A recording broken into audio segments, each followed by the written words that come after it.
জয় শ্রীকৃষ্ণ। রাধে রাধে। জানেন কি বন্ধুগণ, কিভাবে সারা জীবন আনন্দে কাটানো যায়? তাহলে শুনুন।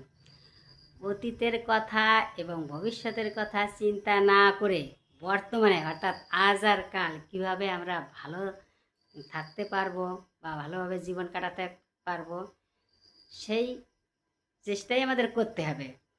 যে তুমি যদি মনে করো যে যে না, আজ আমি ভালো খাবো না, টাকা পয়সা ব্যাংকে জমা রাখলে যে পরে আমরা ঘুরবো ফিরবো বা ভালো মন্দ খাবো পরবো, কিন্তু তাহলে কিন্তু ভবিষ্যতের জন্য রেখে গেলে বন্ধুগণ, তাহলে আমরা কিন্তু আনন্দ উপভোগ করতে পারবো না।